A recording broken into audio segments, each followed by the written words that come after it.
Good evening. Everywhere I go on this island, it seems to me I find degeneracy. Watch a few movies, take a few notes. See, it's a lot scarier when there's no motive, Sid. We have a bargain. Watch a few movies, take a few notes. Do you feel the pain? Well, see, pain, I can assure you, will be exquisite. Watch a few movies, take a few notes. His entire work consists of violence, all the time, obsessed with the issue of violence. Mayhem, gouging out of eyes, autopsies on the stage. Come. It is time to keep your appointment.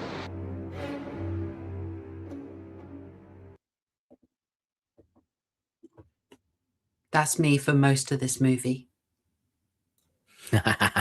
real undiluted clips of proper horror show watching this damn movie. Oh, chat, we did it. We got her to watch the film. Would now be a good time to announce that this is my final show. No, I'm joking. It's like if this was my final show, I would be metaphorically dying a happy man right now. You've been pushing for it, and you got me to do it. I did. Oh man, and it is. You can't not watch a Halloween, or you can't be a horror fan and not have seen this film. I'm sorry, nah. Oh right, oh yeah. I was just plugging away for a few years, a decade of obsession, but I did miss this one. You got me, boy. There we are. I'm there to sweep up the missing pieces. I feel I have crossed through some kind of veil watching this film. You know, I just don't see things the same way anymore. I'm so enlightened now. I have to say. Oh, don't worry, Lawrence. We are watching it live as well. Are we watching it live? We are watching it live. We can't watch it live. I'm really sorry. I mean, do you want to just risk it, and I'll try it with no audio? But I just worried. I worried I was going to get nuked. Well, I was thinking we could just do what we normally do, just chat away while we're watching it, get the live reactions and stuff. I assume that's what we were doing.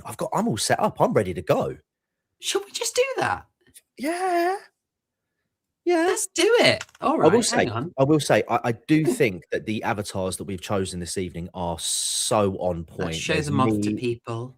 Like overjoyed, giggling like a little Buster Rhymes there. And there's you like, oh, what the hell have you done to me? What have you done? I'm enjoying this.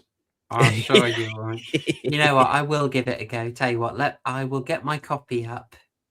My legally purchased copy, my favorite one. I'm just gotta open that DVD case now. Click, and I'm gonna open up the DVD player. Oh, you know how they sound. And wow, I should be ready to go. Do this. Let's do this. Oh man. Count me down. Count me down when you're ready. I did want to have a totally as I said, I wanted to play it on screen. I really did, folks. But I just thought I'd get nuked. So let's pick you something to enjoy, something to stare at while we enjoy it. I feel like it should be this. Do you like this one? That is brilliant, man. Her face, man. Or how about this? Do we like this one? Should we just let this accompany us for the whole movie? What, burn it all down? Is that what you're trying to say with this picture? Just burn it all down. Burn it all down. Yeah. All right, folks. I will apologize that we don't have a live copy of Halloween Resurrection ready to go. Tell you what, folks, put it in the comments. One of you wonderful people, put it in the comments for exactly when we start playing this film. Do you all have a copy ready to go? Or is this going to be really weird? Tell you what, I think I will click through chronologically my screenshots while That's we have the film going. that's quite a good idea. All right. You will have something on screen, folks, and otherwise you're just going to have to go with our reactions as we talk through. I think you'll have a good time. If not, get yourself a copy, come back to the stream later, drop a super chat apologizing for being unprepared. No, you're fine. You're fine. I think I did say I'd have a live copy, so I'm sort of giving people time to get their copies ready. Otherwise, I hope you are ready to go. I will kick us off with this, which is my first screen cap. And then, TCG, shall you and I get ready, making darn sure I've got my speed on normal on my DVD player. Hang on. Did you set this to ×5? Is that why you just wanted to get through it as quickly as possible? I did have it on 10% quicker just to help me, and I considered 40%. I really did. Before we All do, right. before we do, just before we do, there's two things I just want to bring up. So the first thing, which is probably more relevant to this channel, is yesterday I did go and watch 28 Years Later, The Bone Temple, and I was suspiciously unaware as to how of anything of the film, and it dawned on me that when I originally was excited about the first of this new trilogy, I actually muted 28 Years off of X. So I heard nothing about it, and I just went into it, thankfully, completely blind. I know you're going to be watching it later this week, I think. Saturday, yeah. Yeah, I did check the Rotten Tomatoes critics and the audience reviews. They gave it 88%, 92% respectively. But I did walk out of there thinking, it's all right. Okay. I feel like I need a second rewatch. Generally positive takes from the people I know. So Mr. H, big fan of it. I know Harry from Lotus Eaters wanted to talk about it. Okay. I can't remember his take because we filmed close to 6 hours of content when I was there on Friday. Oh, wow. My brain's a bit fried. Yeah. So he said something about it, but if it wasn't about David Lynch on that day, I think I tuned it out. Yeah. Yeah, I mean, but I know one of the things that we'd spoken about before was, I can't remember the person's name who was doing the production on it, or the Nia DaCosta. Nia DaCosta, that's it. And I were a little bit worried about what sort of influence she would have based on some of the other works that she's done. But I will say, thankfully, very little, if at all. Nice. Yeah. So, yeah. All right. Well, it sounds positive. And then the other thing I wanted to mention was, have you seen Peter Hitchens over the last couple of days on X going absolutely bat over an impression that some guy called Tony Lapidus did of him in GB News?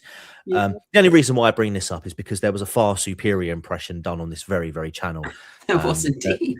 That Mr. Hitchens himself declared was feeble. But I don't like the amount of attention that this Tony Lapidus guy is getting. So I did reach out to him earlier today and asked if he wanted to do a Hitchens collab.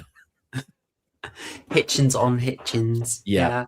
Oh dear. Hitchens violence needs to stop. I'm afraid it was all very predictable because Peter Hitchens, what can I say? You follow him enough, he's got a routine. He never said anything. He's never held that position.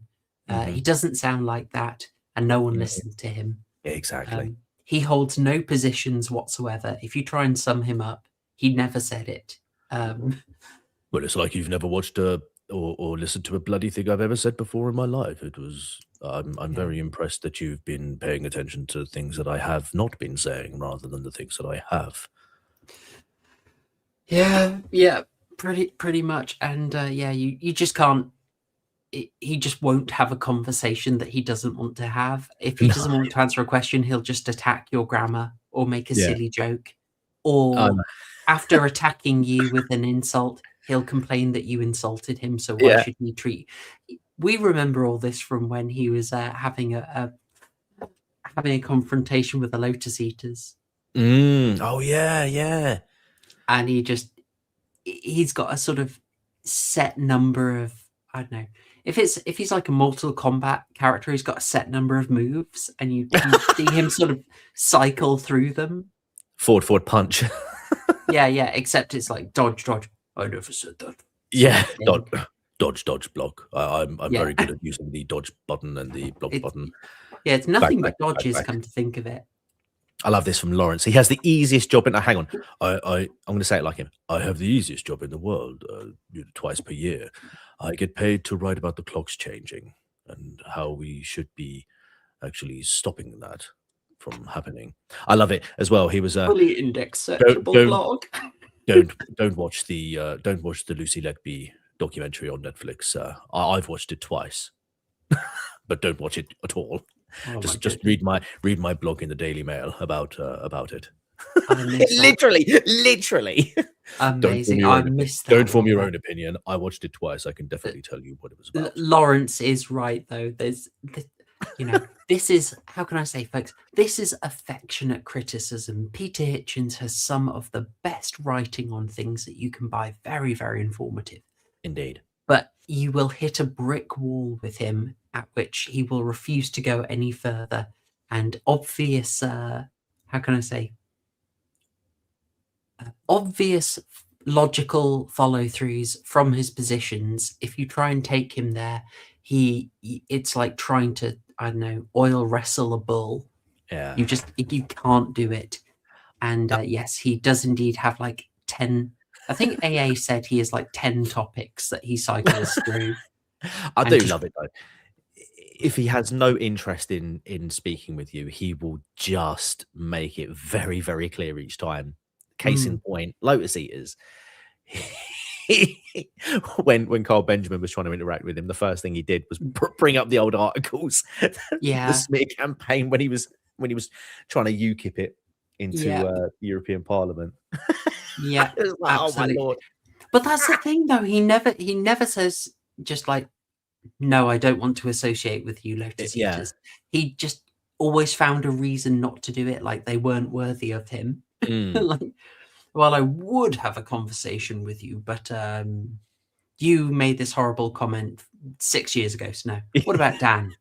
Oh, he was rude to me. Like, there's always a reason not to do it. And then he'll just go on luxury communist Ash Sarkar. That's fine, apparently. So it's safe to say I've burnt my bridge with him after doing an impression of him and referring to him, I think, as a twat in the diss track I did against you. Yeah. Affectionately. Fair. I can't remember. You did call him a twat. Yeah. And then shout, Tory boy. I did that zoom in on his face. It was brilliant. All right, well, we're sparing the pain. We're sparing the pain, but yes, that is fun drama. We should have thoughts for you on the 28 years later Bone Temple soon. I think inevitably Scream 7. We're gonna have to have a fun stream. Oh my god, that. yeah, we do. 100%. They played the trailer for that. I completely forgot that was a thing as well. And they played the trailer for that yesterday, and it's got me all excited again. I love it. I'll see if there's a new trailer. I want to see where that goes. But oh, and I'll do the usual shilling just before we. Shall I get something up here? I'm gonna have a little streamer on here. Oh, look at this! I already had it. Hey, it's already there. So you were prepared. Kinda. Maybe I will try and prep a copyright safe version for channel members. I think I'll do that. That sounds good. Enjoy it tonight. I'll just quickly say, usual YouTube shilly stuff. When you guys support the channel, it is super appreciated. It lets me get research material and, justifies the time put into things. And it's just a very nice thing to do to a channel you enjoy. So there we go. You can support the channel both here on YouTube with Super Chats, with membership, and on Subscribestar. And if you do, you get access to exclusive content, including, presumably, if I can get it past copyright, which has been brutal recently, you will get a special version of this stream with actual film footage to enjoy. With that said, TCG, my homie, are you ready? I am ready. All right, chat, on my first whistle, get your film playing. We will kick off commenting on Halloween Resurrection from 2002 in 3, 2, 1. Can we turn it off now? Hang on, I'm only on Dimension Films. Chill. Yeah, but this is the best bit. It's downhill from here, man. No, that's absurd. It's not. Oh. It's not. Come on.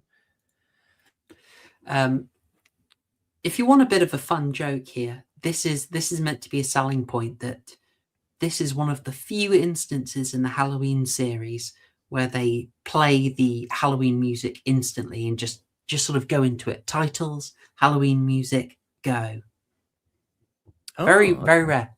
Trying to make the case that this is some kind of authentic film. Don't you know? Well, it is. It is. You have the autistic man in a clown mask giving you the breakdown chronologically, conveniently skipping the 3rd, 4th, I think there's a 5th Halloween after that, and just skips. It goes 1, 2, H2O, and then yeah, we're in the we're in now this is tricky.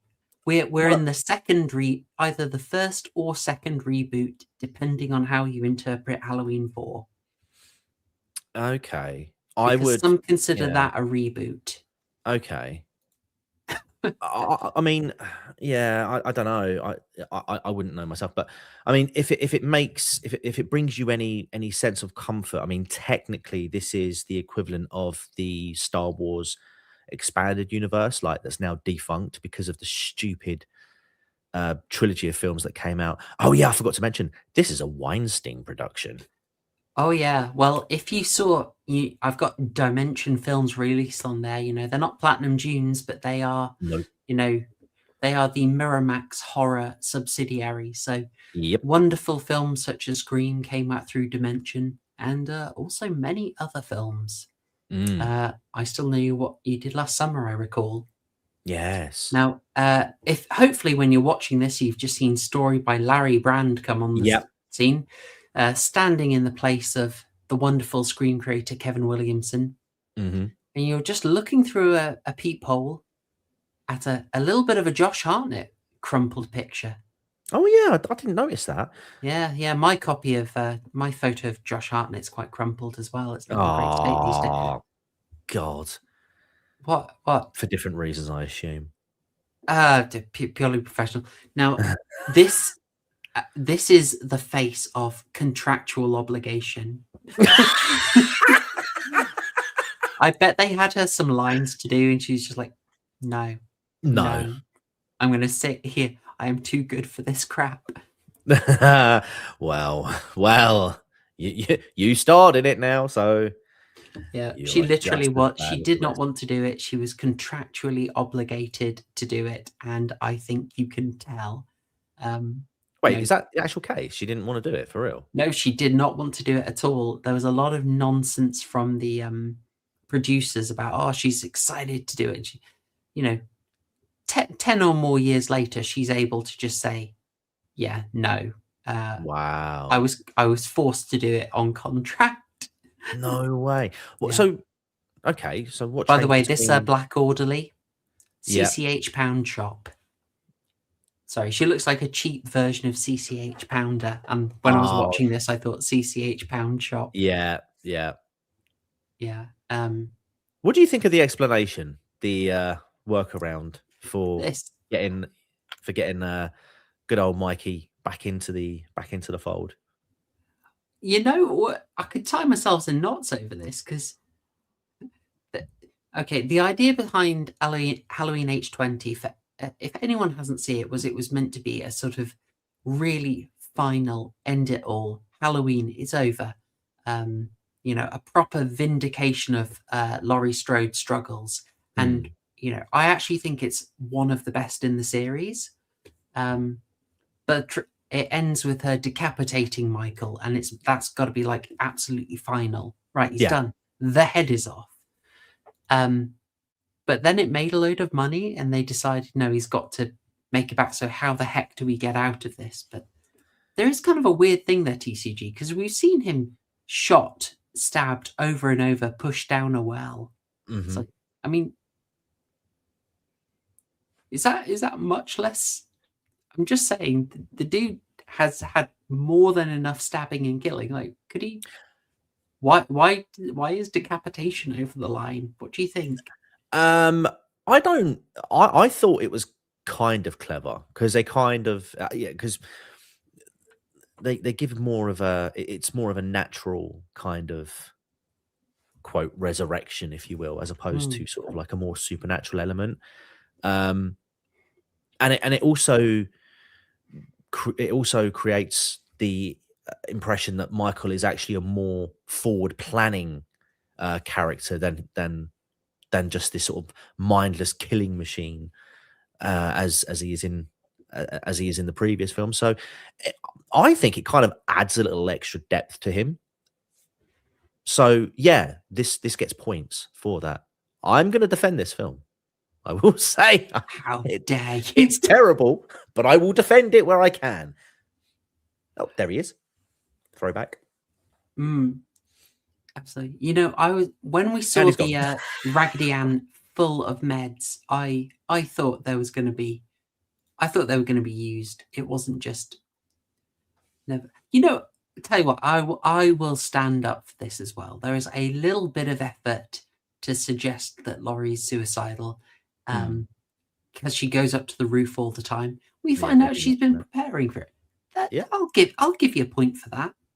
Yeah, it is a bit silly though, because the trap is quite obvious to everybody who would be up on that roof, perhaps in the middle of the day, and so presumably people would have noticed. Hang on a minute, what's this piece of rope doing here? Why is that attached to a pulley? Where did you get the pulley system from, Laurie? That is far from my biggest problem with this. I'll throw something else in for you, TCG. There was a bit of sneaky that happened very early on when the orderlies were discussing things. Okay. I don't know if you caught it. This is maybe one for the nerds, but the orderlies threw in that Michael is Jamie Lee's sister. Sorry, yes. Laurie Strode's sister. Yeah. Now, where is it? Let me just illustrate this. Let me throw that up there while we discuss whether or not Michael is Jamie Lee's sister. I'm just going to say straight. Well, I mean, again, expanded universe continuity. She isn't, according to the trilogy of films that came out a few years ago when they rebooted it. Yeah, I found that odd, but it's not like like that picture on its own is making it look a lot worse than it actually is, because it's more of just a peck than just see you in hell. Like it's tongues ain't out, but it is not odd. yet. It's odd that she would just do that anyway, unless it's just like her way of just giving one final fu. I'll give you a little inside nerd knowledge here. The reason that is in there is because the idea of them being siblings only came in Halloween 2. Right. And that was directed by Rick Rosenthal, who also happened to direct one other Halloween movie. Would you like to guess what it is? I think I know where you're going with this one. Yeah. He's basically come in very, very late. His when was it? 1980? 1980? I think it was 80 was Halloween 2. Fact check me, chat. Fact check me if you want. And while you're fact checking me, try and think about the logistics of the room this fat guard is in. Oh, yeah. Because if you autistically rewatch it, you will see that the body he discovers in a few seconds was actually directly in front of him. There's no way he did not see it. Okay? I rewatched this 3 times to make sure. He absolutely walks over the body and looks directly at it, and then he's like, "Oh, it's there." So I know kind of slasher movies, the villain will teleport a bit. Rare to have the corpses teleport, but here we go. Yeah. Basically, I'm saying Rick Yeah. Rosenthal comes in 22 years later after his first entry in the series and just slips it into you with a little side dialogue. Hey guys, just so you know, that sibling thing, we're still doing it. That's legit. It's canon, boys. I've seen the body. There is no way. There is absolutely no way he didn't see it. And also the amount of blood that's on the floor, the dried blood that's around the body, as well as the pool of wet blood. But that's he only had seconds. He had absolute seconds for that. So yeah, I was upset. So that's a little bit of trivia for you. I guess there's discussion in the chat from Halloween appreciators here. Daniel is raising the Cult of Thorn angle. Now, Dan, you might know better than me on this one. I think that was a Halloween 5, or certainly 6, but I think possibly Halloween 5 they brought that in. I could be wrong. It was an attempt to try and give you a sort of canon angle for the, oh god, he's going to bust through the bloody door, isn't he? I've got that saved too. Oh my gosh. I do really wish we were watching it where you guys could see it, but him busting through the door is hilarious. It's got this, are you sure this belongs in a Halloween movie? Gosh. Yeah. Oh, brilliant. Here we go. The chase is on now. Let's go. The chase with the guy walking. I've always had a theory, man. You just keep to prevent it from teleporting. What's up with the puffy hair? I know. Why has he got an afro? Why has he got an afro in this scene? Static shock from the polystyrene door. I suppose she zapped him, but if she gave him a little zap Oh no, there, yeah, she would have done. Yeah, because the old she whacks him with the light, didn't she? So yeah. I still don't think you should ever show Michael Myers with an afro. Hair's all sorted out now. Yeah. See, it's sorted. Do you remember when he had blonde hair briefly? Which one was that from? In Halloween 4, they shot a few scenes with him with blonde hair for some reason. Why? And I have no idea, but they thought it was a terrible idea. However, they also still used those scenes. So there's a few shots of him with blonde hair. Like, brilliant. I know. Poor choice. You may also notice that Jamie Lee has got long hair in this and short hair on the poster. It's almost like, in fact, if you look really closely, you'll see that they basically just reused her headshot from Halloween H20. Ah. It's almost like she wasn't very passionate about this film. Well, I mean, you're starting to convince me a little bit. I feel like I'm more passionate about this film than she was. Yeah. You may just be. Makes it really interesting that, well, I think possibly this film will be why she came back for Halloween 2018 for a second reboot of her own character. Yeah. Like, this messed Laurie Strode up. I'm not having it. Oh, yeah. No, 100% agree. I remember when I saw this for the first time, I was livid. Like, you can't do Laurie dirty like that. Like, come on. No, but then it's not the first time something like this has happened. I mean, is it Nancy in the Freddy franchise? She bites the bullet, so it's not something that's revolutionary in that sense. But it's just, no, come on. She should have just absolutely.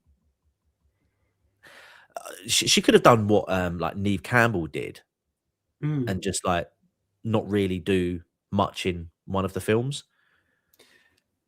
That would have worked, I think. Yeah. But, this just upset us. I really think she was so upset by this. She thought, okay, if you want to do it properly, but ultimately, honestly, I think H20 was the best send off for Laurie Strode. Like, Mm. I loved that version of her. Yeah. Also, a little bit. I getting a little Mauler brained here, but in that scene, like she's like, "I've got to be sure. I've got to be sure it's him." It's like, I mean, do you have any reason to doubt it's him at this I point? know. Well, There's I mean, been if he could any change, interruption. right, hold on. What I will say is, if he can sort his hair out as quickly as he did, then it's entirely possible that he could rip out the vocal box of another man, stick him in his suit, and then send him off to the roof. His hands are both free. It's really simple. Laurie just says, "Take off your mask or I stab you." Yeah. Take off your mask or I stab Yeah, you. His I hands know. are free. He can do it. Yeah. There was go on an then. attempt to be clever here as well. They wanted to echo the end of the first Halloween with Michael falling to his death. So, yeah. Oh, it's so inevitable. Yeah. But it's yeah, you're absolutely right. She could just be like, "I've got all night." Like, now what? Oh yeah, and this is another thing. Again, this is Michael's forward planning. He now gives the knife to this chap here, who I think is my spirit animal. Oh yeah, because now he's going to start reeling the man off with the plan, the man with all the facts.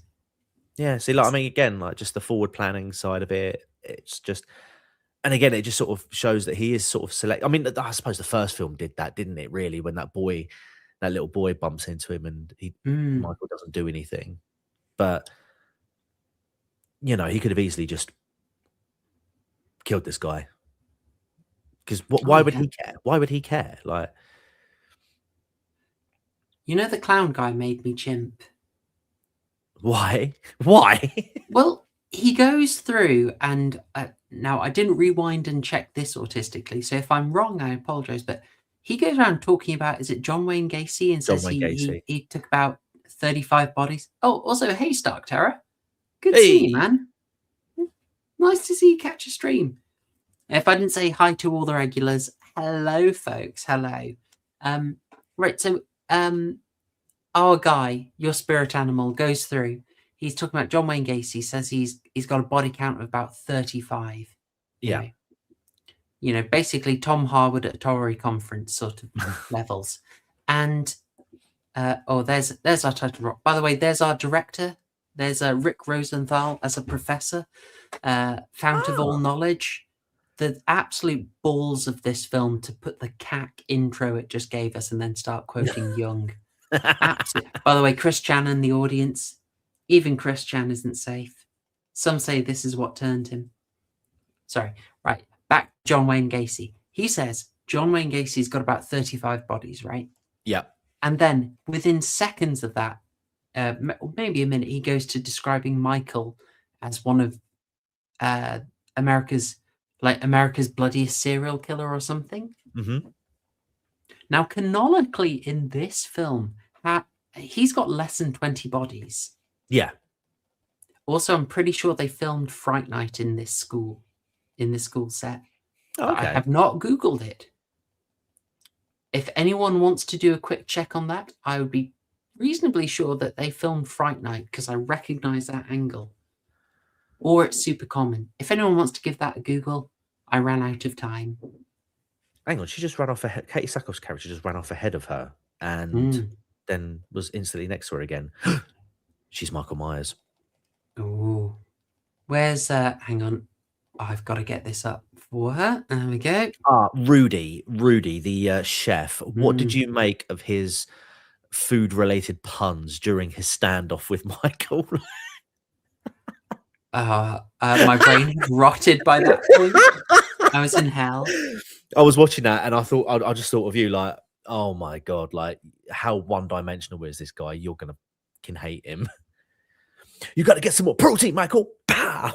That was it. That was his one character trait. Yeah. I know how to eat food. I know how to cook food. There was something kind of, God, look, don't make me praise this movie. But if you were desperate to find something to like, you could probably say there's a kind of insightful commentary about how all these students basically get from their studies one single lens through which to view Michael Myers, and they all analyze him exclusively through that lens. Oh, Kind of like a subtle thing about that education doesn't so much make you think, it just kind of programs you. right. Is that a reach, chat? Is that an insane reach? I try and find nice things. If I don't look for that sort of thing in this movie or have trivia, I'm just going to ask you, you know, if you got a mouth like that and your surname's Sackhoff, wouldn't you hope you were homeschooled? I'm just saying it. That is going to be a difficult schoolyard. I mean, I'm kidding. We like Katie Sackhoff. we do. All I would say is Katie Sackhoff is a wood with a sack on. Oh dear, oh dear. Because she's got crazy eyes as it is, but my lord, that mouth, it's like throwing a tennis ball down an alley. The whole production team. But like chucking a pepperami down an alley, I should say. Oh dear. Let's balance this out. She is actually a good actor. We like her in Yes, Oculus. we We do. love her in Look Battlestar at that. Galactic. Did you see Look at that. Oh, I chimped That at this. computer. Sorry. I chimped at that as well, and I've got a screen cap of it. Sorry, TCG. But the email address is like Sarah at the university. Look, I've only just clipped it there, but Sarah at I think I don't know. I think you might. I'm not sure that email address works at scale. You know what I mean? Unless she was the very first. The first Sarah. Yeah. Everyone else, someone that there right now is like Sarah 1282 or something. It's some crazy numbers, but I caught that and I thought seems a little weird. Anyway, Yeah. back to Panty Boy. Why is this in there? Pervert teenager. It's got the Weinstein touch, hasn't it? Yeah. I bet those lads made sure those girls had worn them before hanging them up. Little bonus of the production. Yeah. Actually, good. TCG, I don't think we've asked this recently, or if ever. How do you actually feel about the Halloween series? I like it. I think it's quite solid. 1 and 2, H2O, Resurrection, I'm happy with. 3, I mean, it's a massive turn. I don't even really think it is a Halloween film, really, because it's trying to do something different. 4 and 5, 4, 5, and I think there's a 6th one. I can't remember, but after sort of like when you get to sort of like 4 and above, I'm a bit like hazy on the details. But yeah, definitely. I think if I was to build my own continuity, I'm quite happy to have 1, 2, H2O, Resurrection done. The Rob Zombie 2 films, so I just hate Rob Zombie as a director. He's just awful, just absolutely diabolical. Scrap that. Room 101 that. You can say that. We've already had the storm out. We're safe. Yeah, and I'm not a massive fan of the trilogy, the 2018 trilogy, if I'm completely honest. Namely because they killed off. Be honest. They basically Thanos snapped Josh Hartnett in favor of a daughter who they fucking kill anyway by the end of the first one. It's like pathetic. Yeah. Nah. Why? Look, you're never going to be popular around here if you take Josh Hartnett out of it, are you? Precisely. I see Waifu in the chat is remembering some deep channel lore. What's that? Rob Zombie fans would drag me out of a burning car. Whoa! If you know, you know. But we won't dwell on that. Yeah. I think that's fair. Okay, you're a bit warmer on Halloween than I think I expected, which is all good. I say, like, I've seen a fair amount of them. I like you when you say, "Oh, I got hazy on 4, 5, 6." I'm like, yeah. I'm even like, have I seen 6? That's what I'm thinking. Because I started seeing those back in the day when it was really random what you'd get on VHS.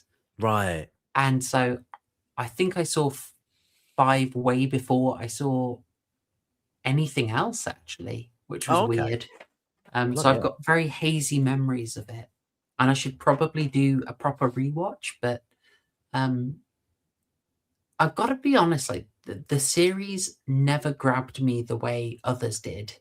It Oh, it interesting. always felt a bit less fun, or rather considerably less fun. Right. And had like I was just a bit more aware of the lack of direction. Whereas I'm not saying Friday the 13th is like this brilliant, pre-planned out mega epic, but it was always more fun, more Yeah. easygoing. It didn't care that there was basically no continuity. Yeah. You were there for a good time, and its radical reinventions were just something you kind of accept. Whereas, I don't know, Halloween always just seemed a bit more po-faced. Gotcha. I mean, I probably have a soft spot for this film for this film franchise, because my wife is like legitimately scared of Michael Myers. The idea of a man in a mask killing people petrifies her. She's not interested in like supernatural horrors. She's not really interested in anything sort of like the spiritual horrors, things like that. Anything that has like a supernatural element to it just doesn't like hit the same way than guy wearing mask, breaking into homes, murdering people. It's the it's almost like the realism. Like she has that kind of thing with Scream as well, but not to the same effect. Like you have to forewarn her, or sorry, you have to pre-warn her if you're about to show something with Michael Myers' face on it, because she will just shriek immediately. She doesn't even like the theme tune being played or being like hummed, because it freaks her out. I'm like, unbelievably. So yeah, probably why I like this film franchise a little bit more, because it's something we share. That will always make it, won't it? If you've got a shared memory with it, it's that socializing. We'll do a lot for it. No, okay, fair enough. I don't know. I've just always felt that Michael Myers is this kind of deliberate absence of a character. Like I always feel like, what's he there to do? He's so lifeless, and the original Halloween, I think, made that work. And then after that, I've always just felt sort of, man, what are you doing? Like he seems, and especially in this film, he seems very passionless with his kills. You know? Yeah. What do you think of this idea, TCG, from Waifu? Set the Halloween theme as a ringtone without telling her. I don't think I'd be married. I don't think I'd be married for that long. Also, can we just talk about the plug for this phone that she's using right now? Those phones were notoriously bad. I mean, this was like smartphones before smartphones. I used to have an iMate K-Jam, which was a Windows phone, and it was all right. But if you tried to use a stylus to handwrite and convert into text, it would never work. And I know from reviews that the phone that she's using there was perhaps even worse for the type from the right to type sort of text. It'd constantly be making sort of spelling mistakes, failing to recognize handwriting for the letters. You know, you try and write the letter A, it would come up with an O, or the number 0, or I would be a 1 or a lowercase L. Yeah, bad phones. But you know, it was kind of like, it was it was that technology trying to take it to that next level. And this was 2002 as well. So, I mean, the smartphones were trying to make a push. They're on the way. They're on their way. They're coming, but people weren't quite ready for it yet. They were getting pushed in films. I mean, we'll recall the special Matrix phone. Yeah. Oh my God, those phones. Oh, I wanted. By the way, also, I had one of them. You talk about the product placement for the phone. Yeah. How about the fact that this film has extensive early product placement for Pepsi, and then it has the absolute stonking huevos to have someone say, "Hey, we should get product placement for Pepsi in this movie," whilst doing product placement for Pepsi. balls on this film.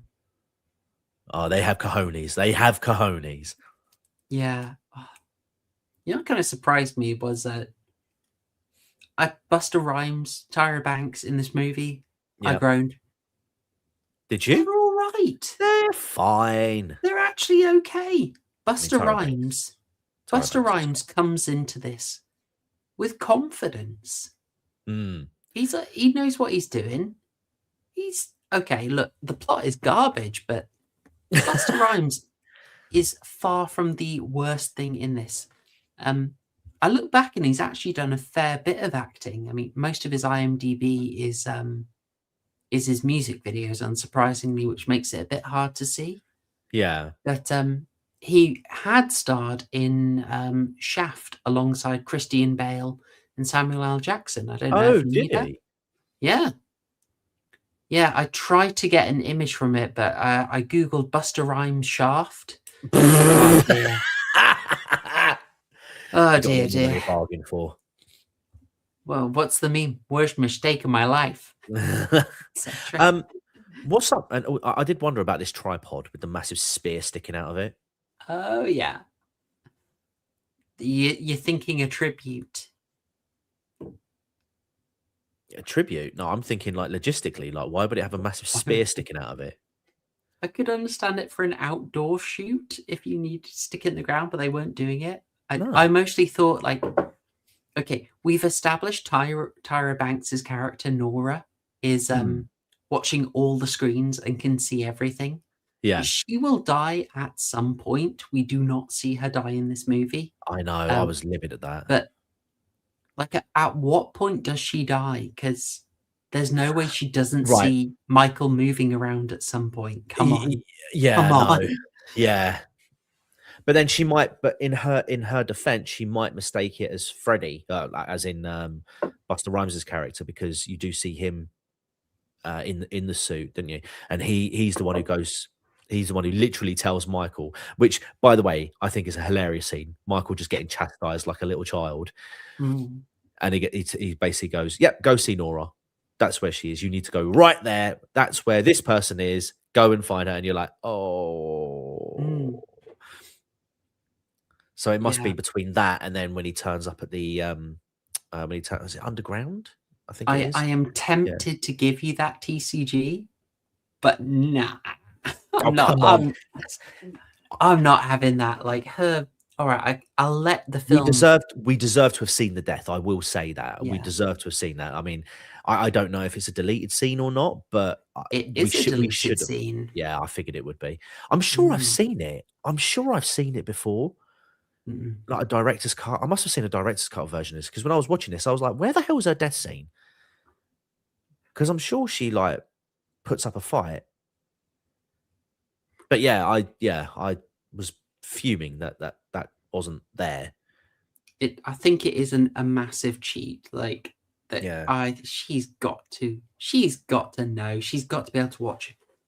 And this was, I mean, one of my other problems was, what the hell is she drinking? I wouldn't drink it. Just whipped cream on an espresso?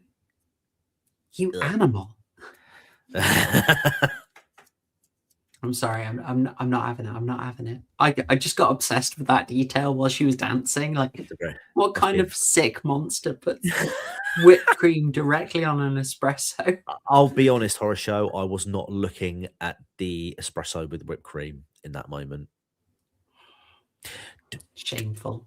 Yeah. Shameful. No shame. No shame in here. There's no shame in here.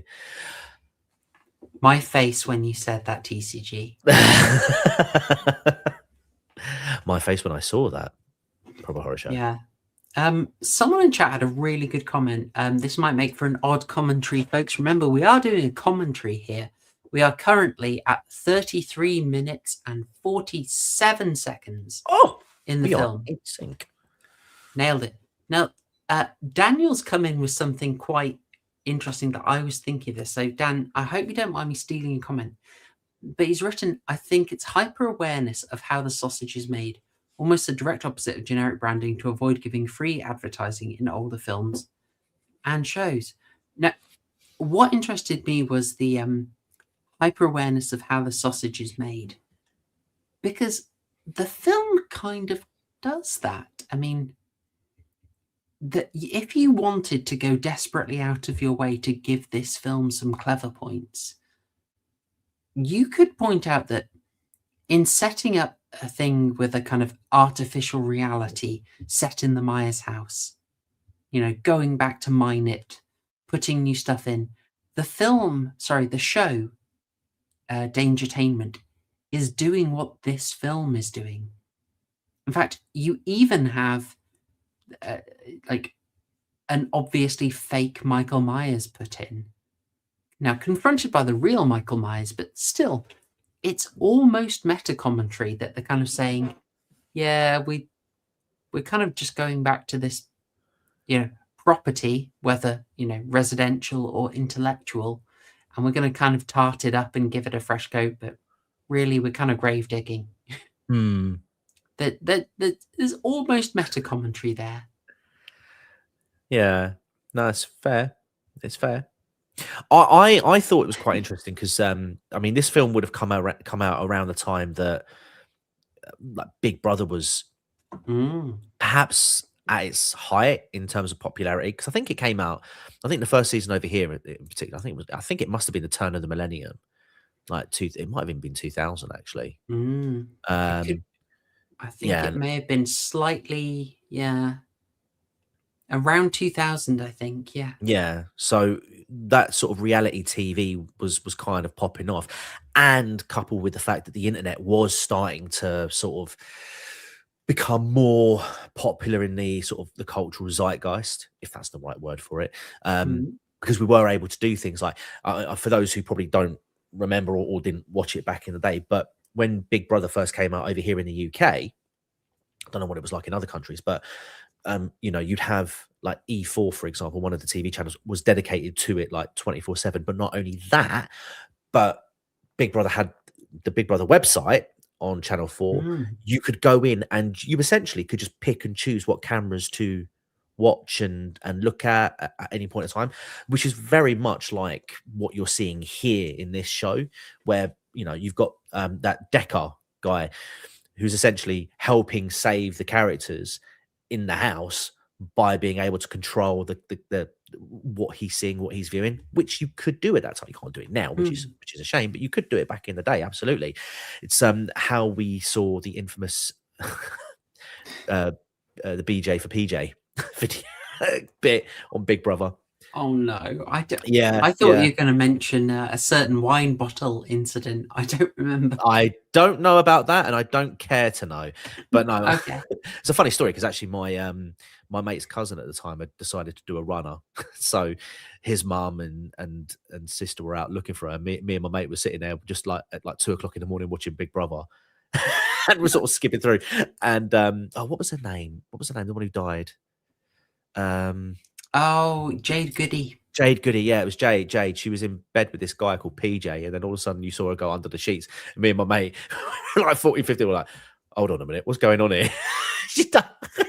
Then she's obviously done what she's done. And my mate's mum, who's absolutely obsessed with Big Brother, we were like, you will not believe what you have just missed. And it was all over the media and all the tabloids the next day, and she was fuming at her niece for doing it. She was fine, she was safe. But it was like, oh my god. She was like, you bitch, if you didn't run away from attention, I could have been out of scene. Imagine being mad you didn't see Jade Goody knocking some dude off. Oh my god. Oh dear. I see Paul Allen is a man of culture. Yes. It's your reference. Lawrence is asking about the film My Little Lie, which is a horror, a sort of Big Brother side horror. I remember that. Yeah. I'm afraid my brain is leaking and I cannot remember the director. I really like the director. He also did Eden Lake, but I've forgotten his name at the moment while we do this commentary. I haven't seen it in quite a few days, but I just found that without spoiling it for people, the imagery of the ending stuck in my head. I don't know if I like the whole thing now, but my goodness, that the ending imagery landed so hard for me. I should probably go back to you talking about this.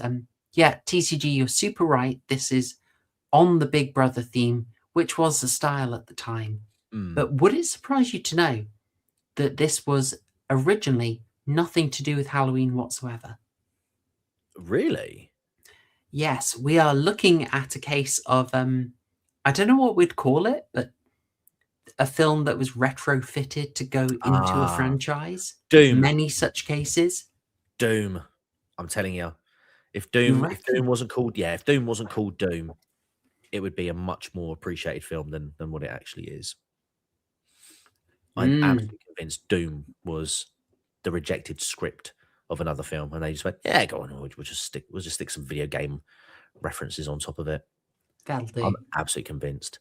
But yeah, no. So My Little Lie, I remember we covered it, didn't we, on the channel? But I really don't remember. Sung its praises many a time. I don't think we've ever managed to. I would love to, though. Oh, okay.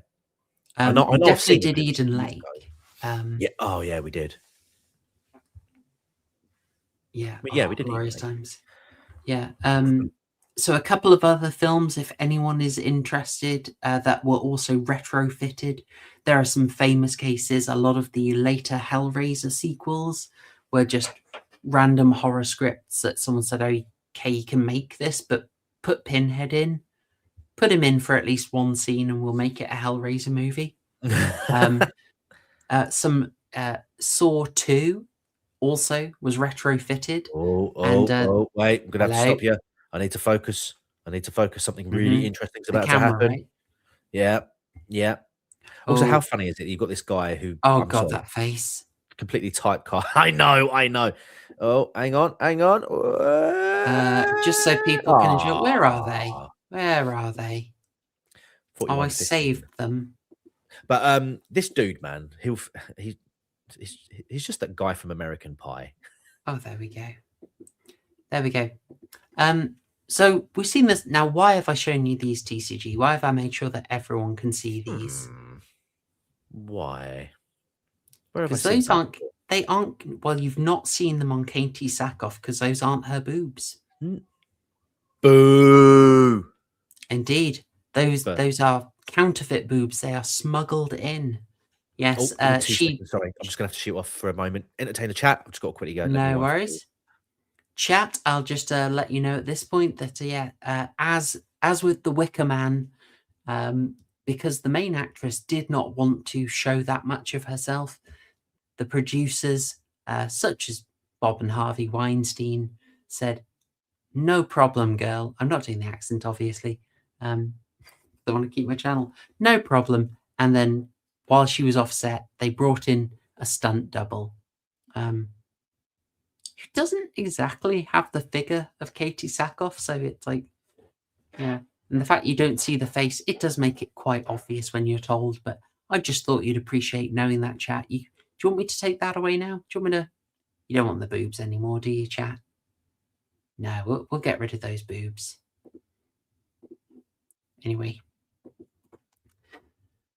Man, I find it weird seeing Katie Sackhoff in this. I really do. Kind of confused her with Trisha Helfer when I was chatting with TCG backstage. Realised that error of my way, but Katie Sackhoff, serious actress. And now she's in this. Can you believe it? Who Framed Roger Rabbit, allegedly a screenplay written as a sequel to Shroudtown. My goodness. I'll give you another one while TCG's away. So we said Saw 2, obviously. That was Darren Lynn Boseman's original script and got him brought on to basically helm the rest of the Saw franchise. But also, you may not know that Spiral from the Book of Saw, blooming nothing to do with Saw, but Chris Rock wanted a sort of cops are bad horror movie made. Oh, and they said, "Well, not sure about that one." Yeah, because that one splash a bit of Saw over it, and we'll say it's a Saw movie. Yeah, because that one made absolutely no sense from a narrative perspective because it completely contradicted stuff that you see in the original film. Like, I'm trying to think what it was. There's There's someone chimping over the line, Jigsaw didn't target cops. That's right. And I chimped hard over that, and you wouldn't believe the cope I got from that. I'm like, this motherfucker forgot about Danny Glover. Like, what on earth is wrong with you? Like the whole Saw 2 to 4 is him explicitly targeting cops Yes. exclusively. Yes. Yeah. Ridiculous fanboy cope. Ridiculous. Apparently you can see Katie Sackhoff's side boob in Chronicles of Riddick. Well, Paul Allen, I didn't need another reason to see Chronicles of Riddick. You don't have to convince me. Thank you very much. Next week we'll be live watching Chronicles of Riddick, I guess. Oh my goodness. I wish I could just have the movie shown to you now, guys. I really do. Yeah. Oh, we're gonna have to find a way to do it like how EFAP do it. I think honestly the issue, they do some editing, but honestly the issue is just that they've got 1 million subs and you can get away with stuff. Like I see Critical Drinker can play the whole trailer of a whole movie trailer about 5 times in a row in his reviews over and over again and be fine. I can't show 7 seconds of something heavily edited for context. It's just do you have a YouTube agent basically? Yeah. And if the answer is no, then you're fudged. Exactly. I would like to find a way. We will manage, I'm sure. Oh yeah, we'll get around it. The uncritical thinker. Tempting bait, but we're not going to go on a Critical Drinker rant again. We're not. No. We've done it enough. There's enough videos on your channel where you've done that, so bless him. I know. So he's not even a bad guy, so I don't want to keep doing it. No. So we will move on. Yeah. Actually, chat, if there's one thing I want you to do, I want you to signal boost the heck out of this, because it's my life's ambition, my life's goal to get Horrorshow on EFAP. Oh no! I was actually looking up. No, because I was looking up because I found out actually. I don't know how I didn't know this before, but apparently when you like take clips, they actually save the clips. And I was going through the old YouTube clips that I'd taken, and one of them was I think where I sent them a super chat, just basically like shilling this show, but also saying like get Horrorshow on. Never bloody happened. So yeah, it needs to happen. I don't know. I don't know if their style of analysis would work with me. Wow. Let's just so I don't derail the commentary here. Let's just say I admire in some ways their attention to detail, but in other ways I do feel it sometimes detracts from more holistic styles of analysis. But I won't let us derail, because we're about to get a really good scene. We're about to get a nice scene with Daisy McCracken. What a name.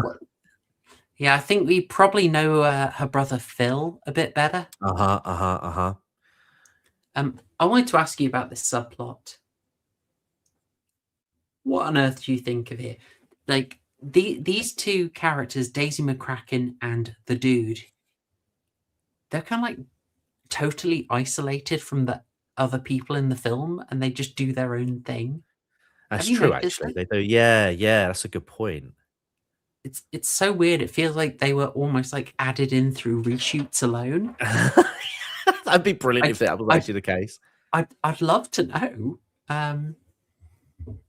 Imagine them going to the premiere, seeing these two rock up like on the red carpet, and like all the other actors are like, "Who the fuck are these two?" People do find that apparently. Like they really? rock up to they rock up to the premiere and they find out like, yeah, I had like 8 scenes, and now that's my elbow. No, seriously, it happens to people. Yeah, no.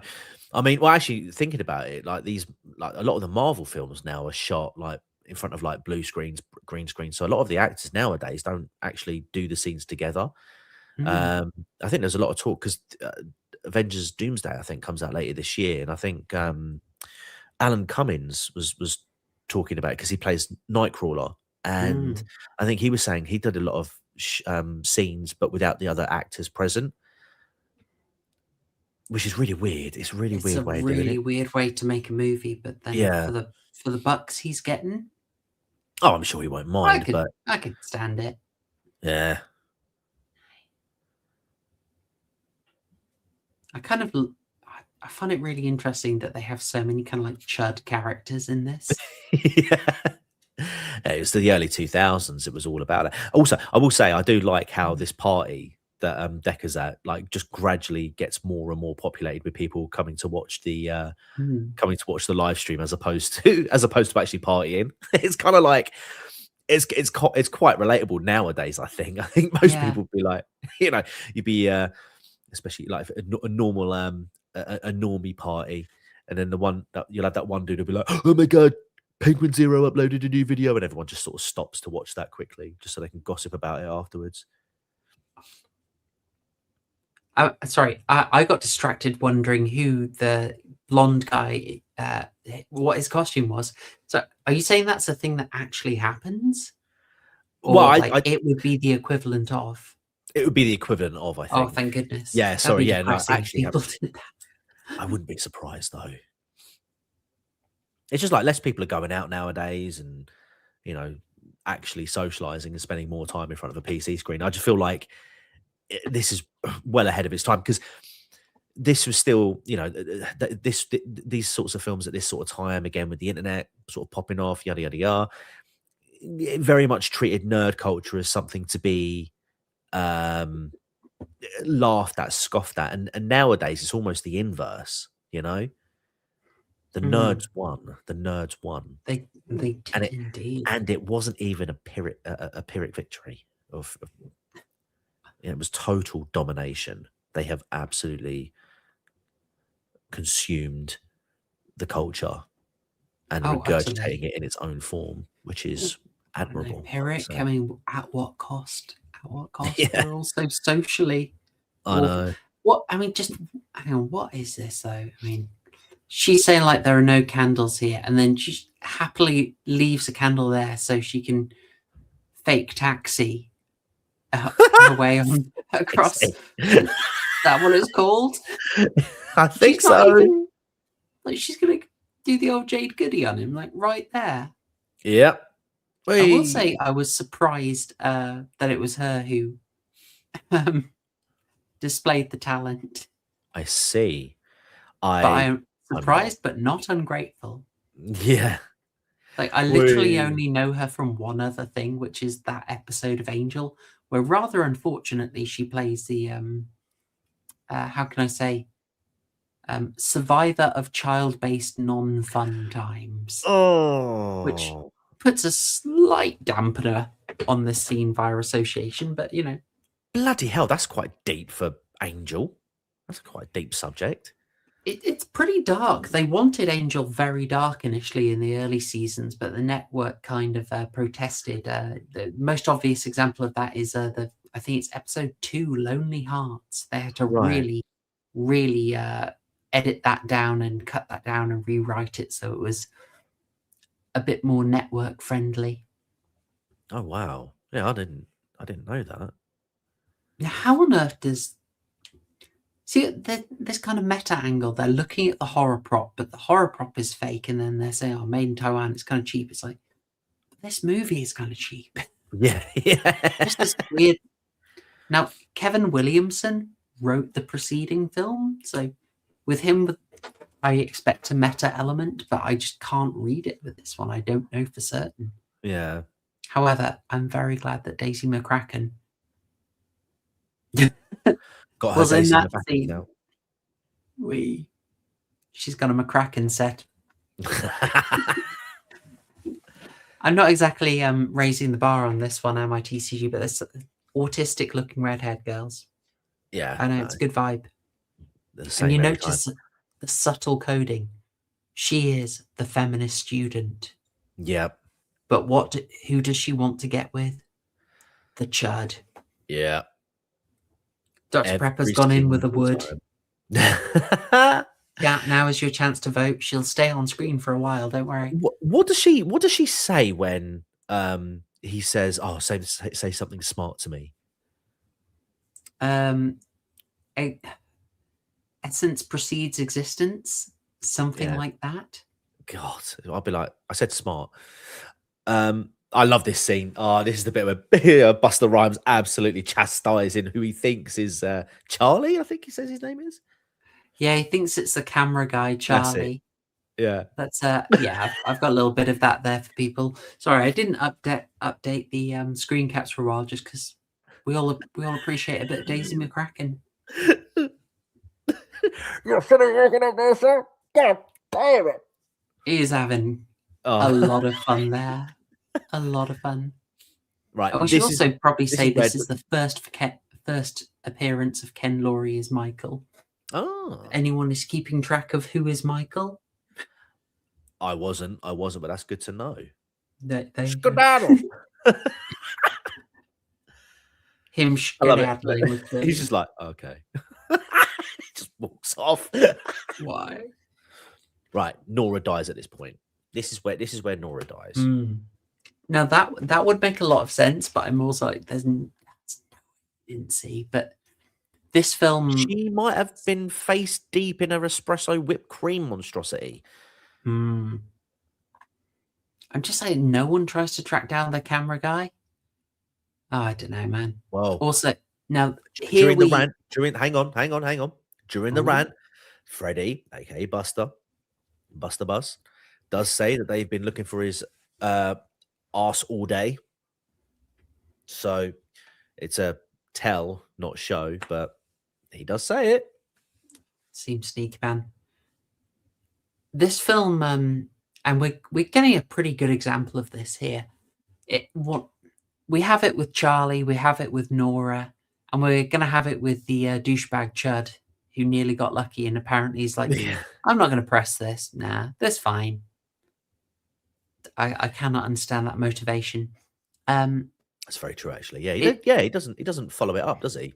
Next time you see him, he dies. Like it's left to the other cast members to figure it out. Exactly. What I was going to say is like all those are good cases of this film just has no object permanence. It basically, how do you get around the premise of, this whole slasher experience happens entirely within one house? And it's I thought that when the American Pie guy dies, he's already dead now. Michael smashes through presumably a wall and the mirror to get to him, and it's like you're in a house. Like surely they would have heard that, but no, nobody reacts to it at all. It's not a silent kill by any stretch of the imagination. No, exactly. But this film only works if there is no object permanence. Like this guy, by the way, BS that rat is twitching. No. Yeah. Yeah, I know. Absolute nonsense. That's got Weinstein written all over it. Like they told them that had to go in, but I guess what I was saying, like they only manage it by having you basically forget people exist when they're out of the scene, which is not isolated to this film. It is a reasonably common horror trope, but just it's so obvious in this. Like the guy was about to enjoy a ginger cream biscuit. Ginger cream. He was going to supply the vanilla custard filling, and he just walked away like, nah, she's going to be screaming as she gets railed, on the railings. Yeah. And I was going to say, no one hears it. Might sound a bit gay. Yeah. No. Everyone loves the Fox's ginger cream. Did you find it very distracting that she kind of kept moving? She wasn't I don't think she was in a comfortable position. You wouldn't. Oh, what? Earlier on when they were macking out? Right now. Oh, right now? Yeah. Yeah, no, not there. Okay, now you can go. That's a very difficult position. Yeah. I think my feminist studies on horror book would have a fair amount to say about her death. The close-up shot of that penetration just below her boobs while her back is arched out. but those books are quite dense, and we can just assume what she says. By the way, I love that. I think this is where that blonde woman in the background says, "She is such a good actor."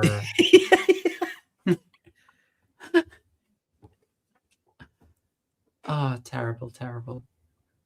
We're wearing cameras.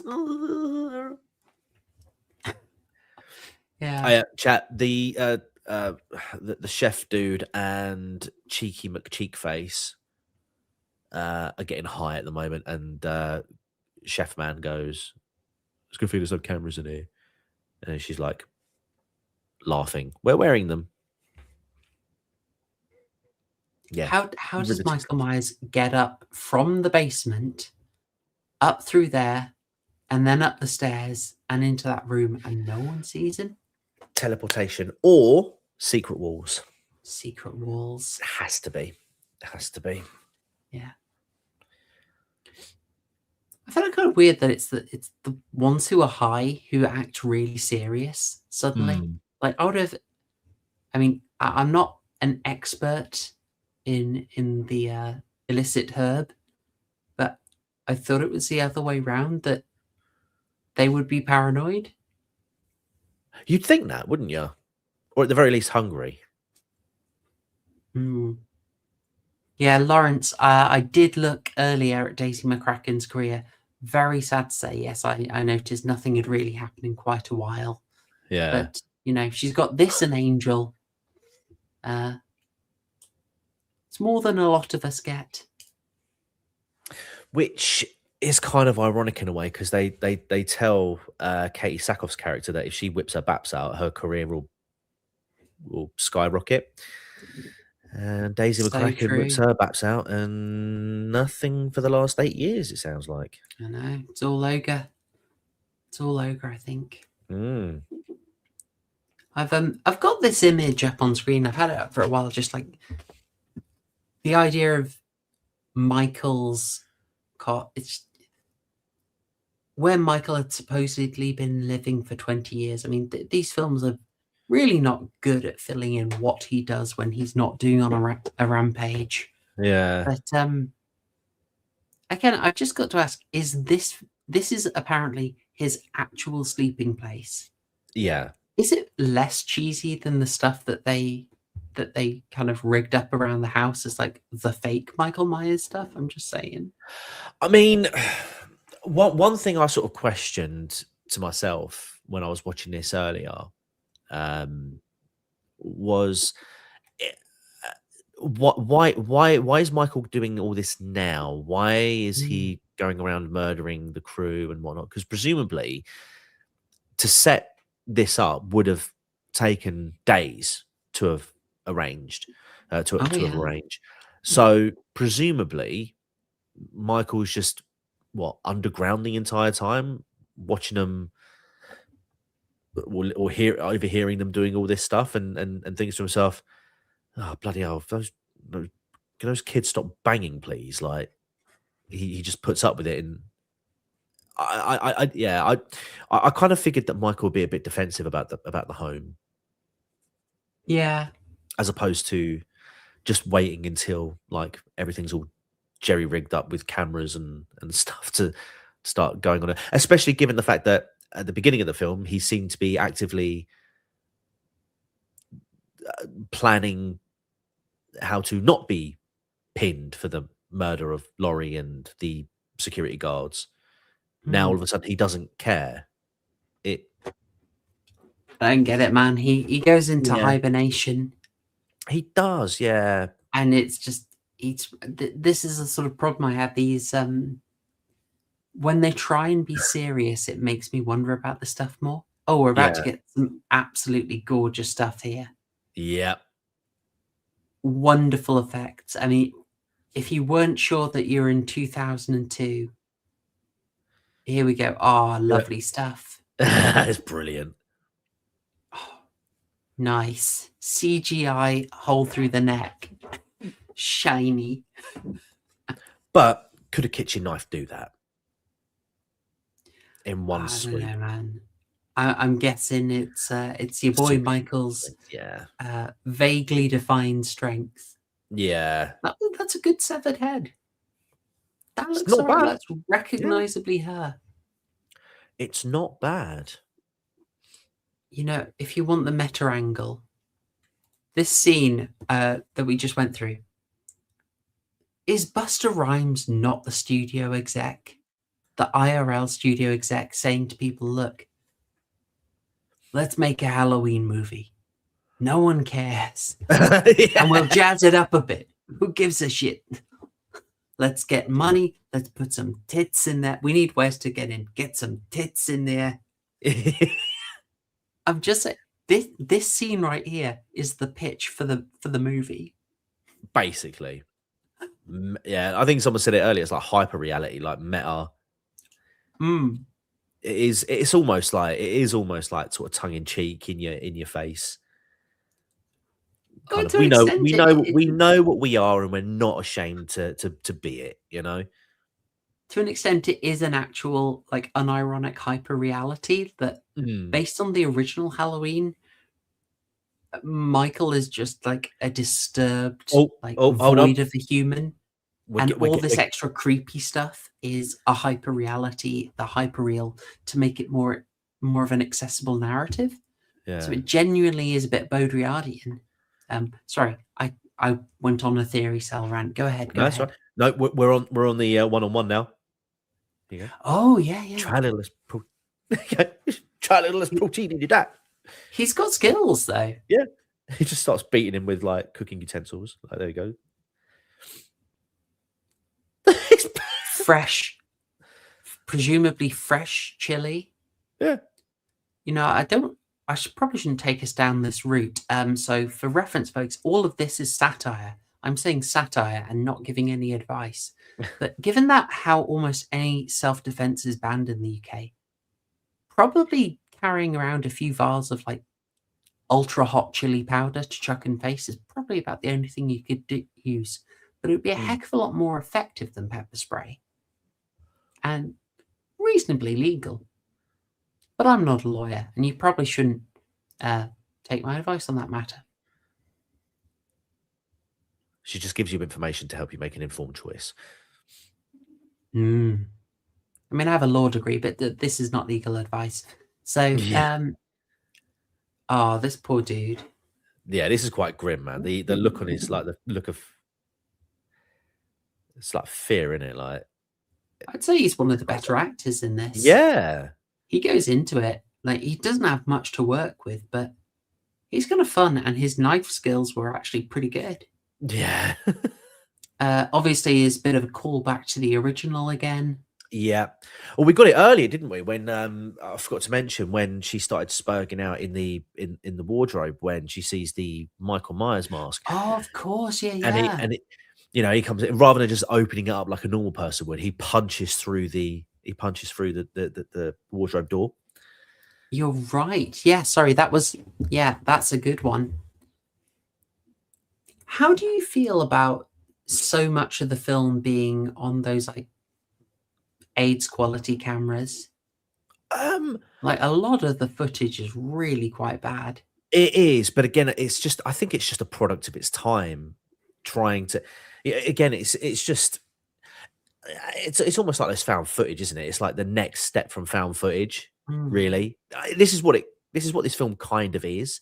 It's a blend between sort of Hollywood production and sort of internet live streaming, basically.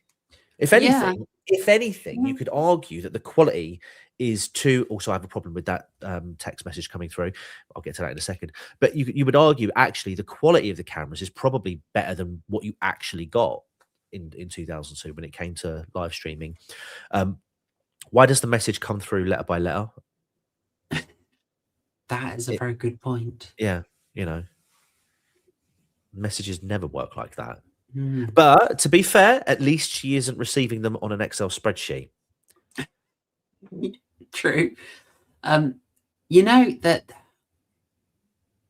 Yeah, the letter by letter is a really good point, but I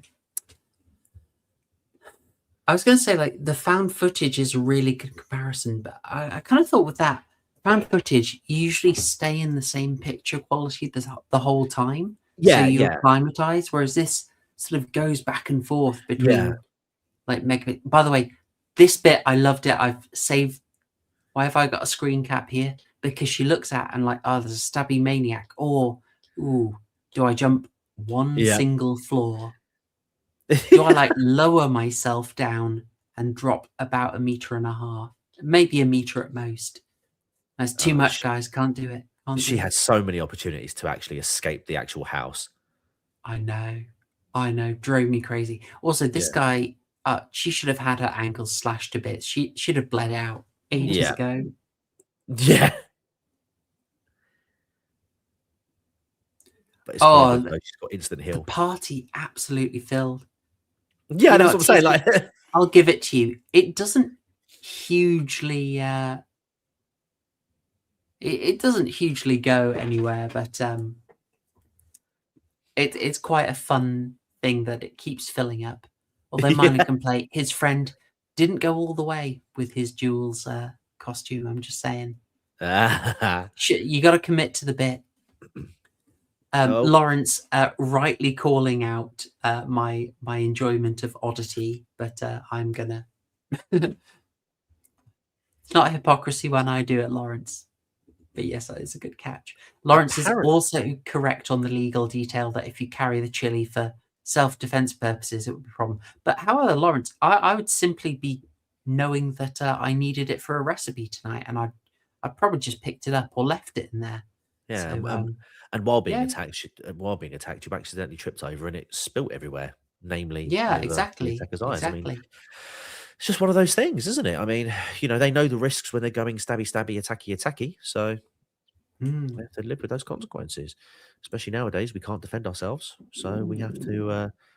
We just have to let God do His work. Yeah, I'm resisting a law topic because I could spurg on that quite a lot. Apparently, there are some ridiculous decisions if you look into the. Apparently, YouTube is absolutely refusing Dissident Night from being able to send supers. Is that? You know what? Because I like getting money, I'm going to go into the back end and just make sure monetization is on, which it should be. Because if it's got to be, because otherwise, how would I be able to have a stream goal, which I haven't actually set? But all right, I'm gonna. No, I do. Yeah, I've got monetization on. If you are blocked, I don't know. You might have said some spicy stuff, but you might have sent too much bloody money. Does it actually cut you off? I don't know. To be fair, I wouldn't think I wouldn't have thought so. I shouldn't. We shouldn't get derailed from this. No, I think we're seeing way too much of Michael's eyes in this. Yeah. Can I just ask, is this scene racist? When Busta Rhymes is fighting? Oh, Busta Rhymes, like pretending to be bloody Jackie Chan. I'm not sure about that. Is that racist? If certain Welsh Persian were on, he could tell you about the kind of interesting interactions between, I guess, gangster rap and kung fu aesthetics. There was a fascination, Wu-Tang Clan, obviously. I don't know enough to comment for certain. So I'll just say that this character was established in one scene to be a big kung fu movie fan. Now, just because he likes watching kung fu, does that mean he could do that? No idea, but they did at least try to set that up. Drove me crazy how none of these guys could get out the house. Yeah, like now. How did they get in? Like, did they go in through a side door and have it locked or something? I think so. I think it was locked because I think it was supposed to be because it was supposed to spend the night in there or something, and not come out until the day. But I mean, but then you've got Busta Rhymes' character like freely able to like move in and out of the house, presumably because obviously he's got a show to bloody run. But yeah, it's just bloody. Like now, like in that moment, like okay, he's gone out the window, he's hanging. You could just sort of reach out and keep a safe distance and just hop down. Easily, he could lower her down. Yeah. Oh, hello. Oh, there it is, bit by bit. Lame.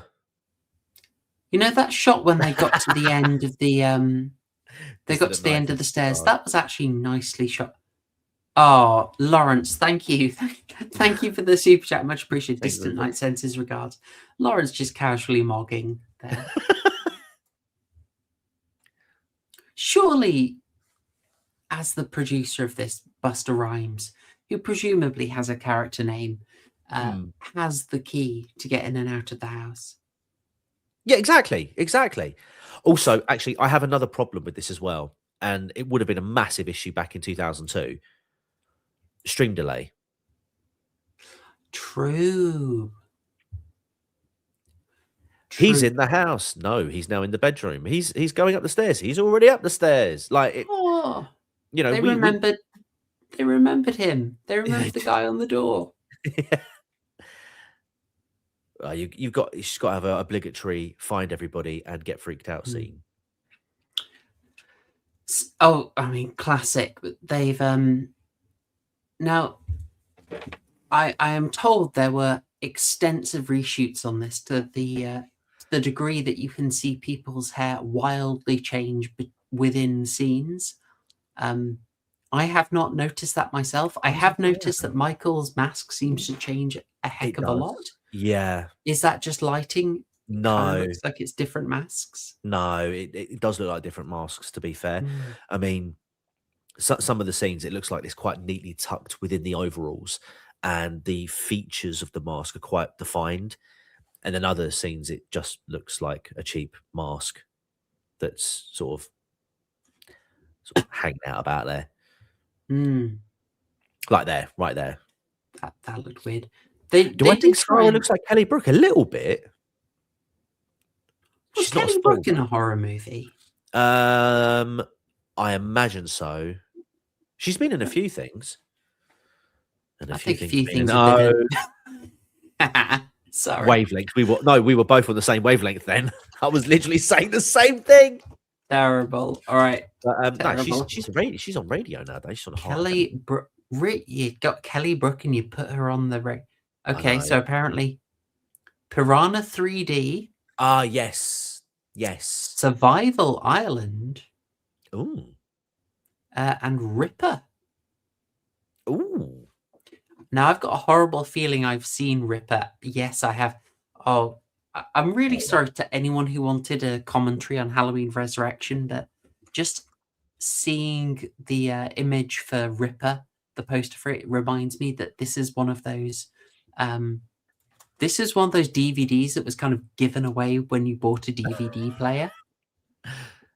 I saw it it's terrible. It's absolutely terrible. Little early 2000s goth fascination. That's Ripper 2001, and maybe we will have ourselves a little Kelly Brook party for all the Brit bongs to appreciate.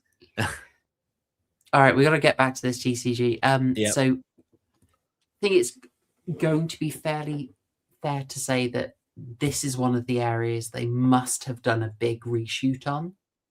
Okay. Like, I got the feeling they got notes like, we need more, bigger, more dramatic. You know, we're going to stretch it out a bit more. People need a really big payoff. Because it goes through a few, like this chainsaw, which does absolutely nothing. I know.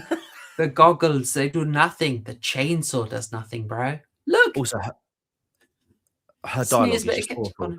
This is for her. This is for this is for all of them. Shut up. Shut up. She isn't selling it. Yeah. Oh dear. I'm looking like, at Kelly Brook. Honestly, how does that chainsaw not rip him apart? No, I know. Again, tough overalls. High quality overalls. That's probably a product placement for those. I get the feeling like someone said you got to come in with a chainsaw, and then someone said no, end it with fire. Fire always like makes it look better. Is it a subtle nod to the Texas Chainsaw Massacre? Like, I feel like Freddy's Buster Bust's character, Freddy is just a subtle nod to Freddy Krueger. You know, he's kind of a bit of a comic relief in this film. His name's Freddy. You've then got a woman wielding a chainsaw, going crazy with it. I feel like there's some sort of tiny little nods there. Yeah, I don't know. Freddy, if this were a Child's Play movie, maybe. I'm not sure about that. But it is an odd one to go with when you're making a slasher. See, this just feels to me like he was brought back. Michael looked terrible in that shot. Yeah. See, this is prime example of that mask just looking there. Yeah. Trick or treat, motherfucker. I love that. It just breaks the spade. I got him to say trick or treat, motherfucker. There's the thing, like Michael's just standing there and taking it. This is why I don't warm to him as a character. I just don't find him anywhere near as interesting as any of the other big slasher villains. Like Jason would be the same. I mean, Jason and Michael are pretty much carbon copies of each other. Oh, absolutely. Jason, I think the difference is mostly aesthetics. Okay. Like, he electrocutes his balls. I forgot about that. Oh dear. Oh, and now I'm stuck in the wires. Oh, yeah. Oh no.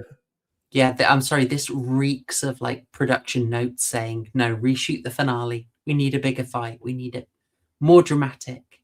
Yeah. By the way, I love that she was pinned down by like a tiny bit of equipment. I know. He's secured the booty. He has taken the booty out. Yep. Oh, just left his bird burning to death in there. Well, already dead, but burning. Oh well, never mind. He's moved on quickly.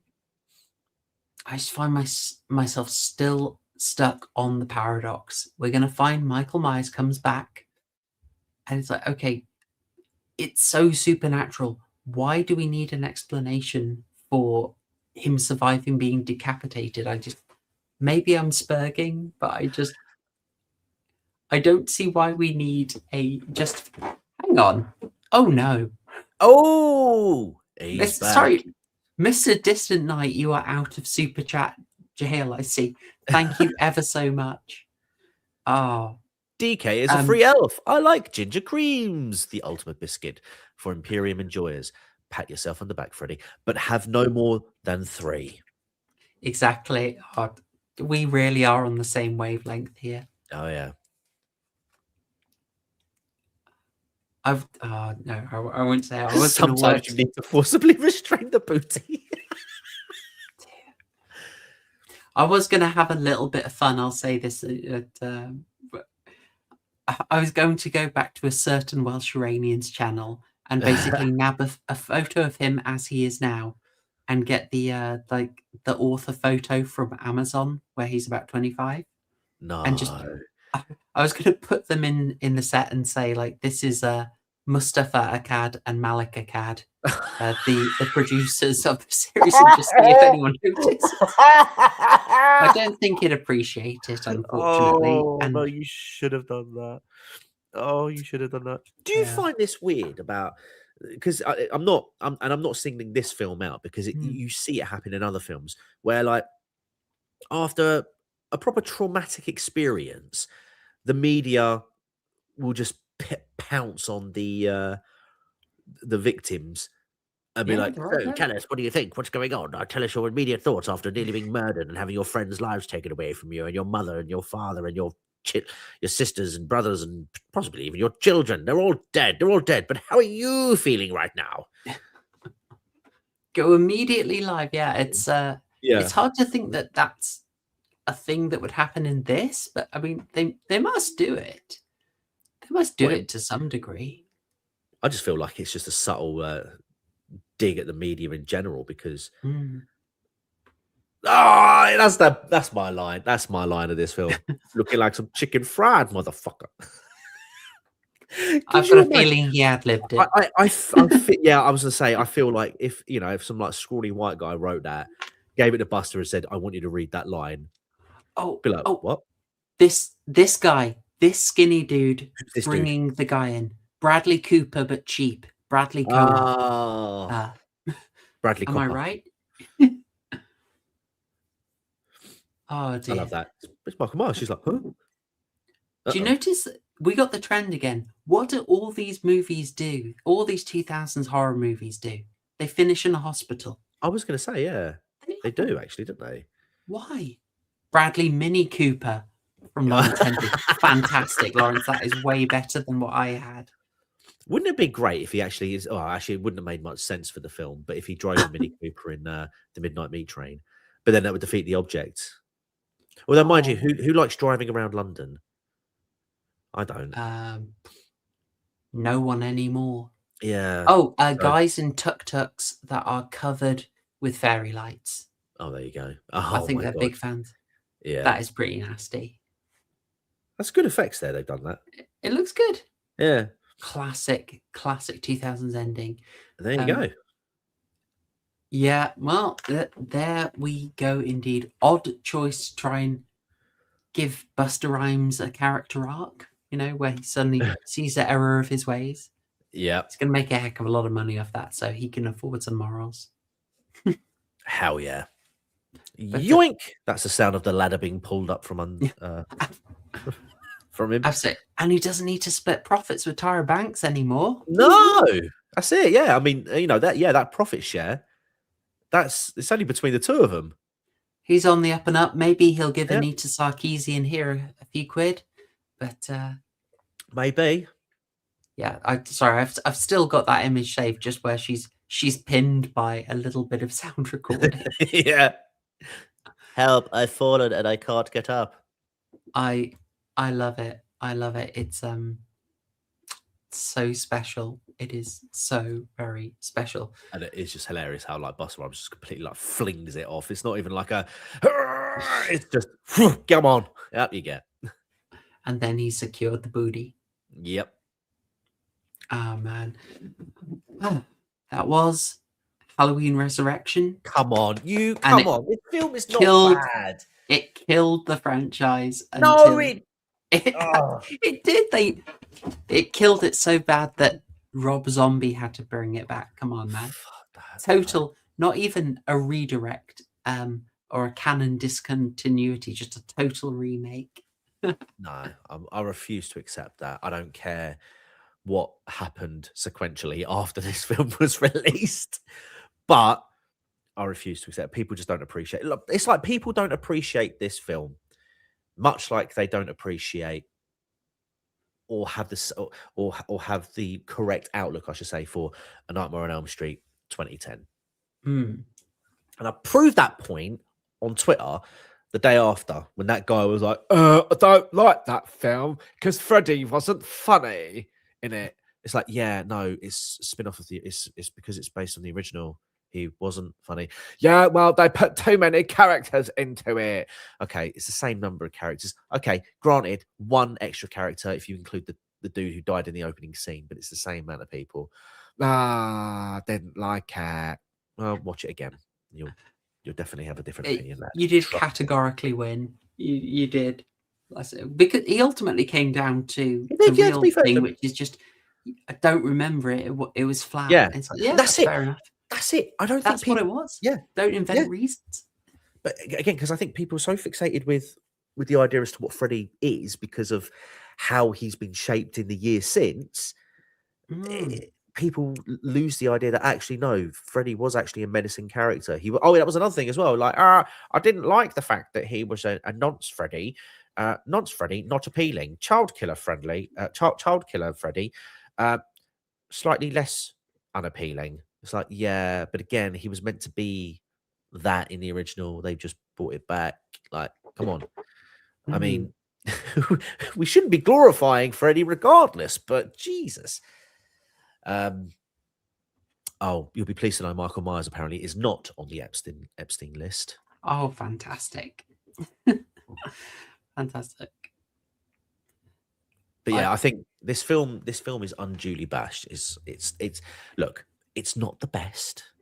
Okay, it's not the most solid piece of art that you'll ever experience, but it kind of works. it is a film with a plot.